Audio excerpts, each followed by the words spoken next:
All right, so this is what Arise News posted today, being 27th of April 2025, where Professor Ahmed Yusuf accused President Bola Ahmed Tinubu regime of using EFCC to oppress. They posted this morning. So let's quickly watch so that you people understand what I've been saying about EFCC. The 29th of January this year, at about 6:30 p.m., my wife came up to my room and said there are some gentlemen that knocked and just walked into the room, dark-suited, walked into the door. They want to see me. They said I'm expecting them. I came downstairs in my jalabia, no hat, and flip-flop. And they said they are from the EFCC. They've come to take me to the EFCC. I said, guys, you haven't even introduced yourselves. So they just brought out their badge and said, oh, they're EFCC. Show me arrest warrant. Oh, we don't need that, sir. Okay? Allow me to go upstairs, change. They blocked me. They didn't let me. Allow my wife to go upstairs and bring me some change of clothing. They refused. We went outside. As we went outside, their bus was waiting outside. The driver was sitting. The engine was running. And there were 5 armed mobile policemen, some deployed behind the house. Thinking I would run. I'm not a runner. So we went in, and I was sandwiched between an armed mopal and a young operative. And they were high-fiving themselves as if they had captured notorious Kachala Bello Turji. We went to the EFCC, went to the office of their boss, and he handed me a bunch of papers. What are these? These are your charges. Well, I don't need the charges if I don't have my lawyer here. Well, the guy was waiting to go home, and my battery had gone down, and I couldn't call my wife and to tell her where I was and how I was, and they wouldn't let me call her. And they just took me to the cells. Nobody had told me whether I was going to stay, why I was there, how long I was going to be there. They just took me around the building to the cells. Entered the cells. Well, a lot of them were youth. They recognized me from the previous brouhahas in Nigeria. And they came up to me wishing me good luck and best wishes. I had serious headache because, remember, I had fasted for over 14 hours by then. I hadn't eaten or drunk anything.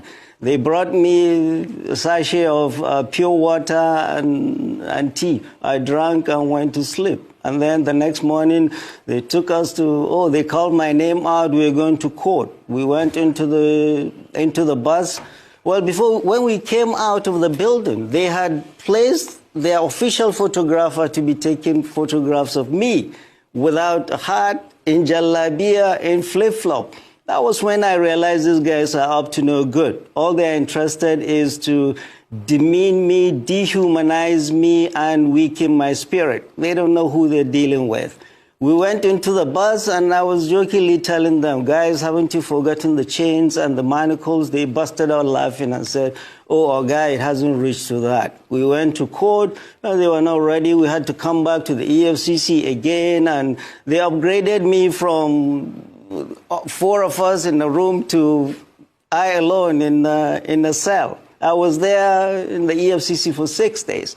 After that, I was arraigned in court, and then the judge did not give me bail. Her reason, well, she had a cold. I was put back to Kuje. I was in Kuje for 24 days. Denial of bail 2. Anybody accused is wrong, because bail is a constitutionally guaranteed right of anybody accused, except if it was a capital offense or the person is suspected of terrorism. Mine was neither of those. I was denied bail deliberately by this government to shake me up. And I was put in Kuje for 6 days and 24 days in EFCC for 6 days and 24 days in Kuje to shake me up and silence me. But no, I'm no one to be silenced. In Kuje prison, I wrote my experiences and told this government that 6 days in Kuje and 24 days 6 days in EFCC and 24 days in Kuje will not silence me. The whole purpose is President Bola Ahmed Tinubu's government trying to silence any dissent to his government. And this coming from a president who was an IDECO activist himself, who fought the military, who ran across the border and ran away from the military. And when he came back, he never gave neither Jonathan nor Obasanjo, not even Buhari, he never gave them peace. He was criticizing them.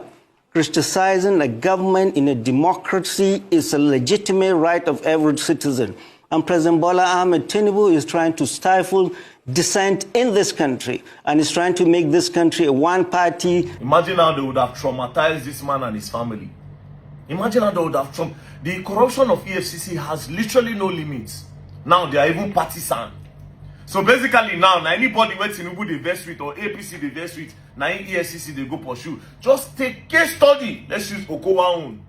Few days ago, you came to publish a news that Okowa, that Okowa stole 1.something trillion naira. 1.something trillion naira. That is 999 billion, 1 billion, then another 300 billion naira.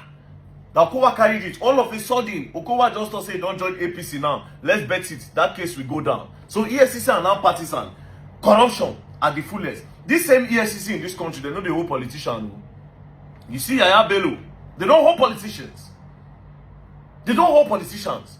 Now these small boys that they use, they take show everybody say that they work.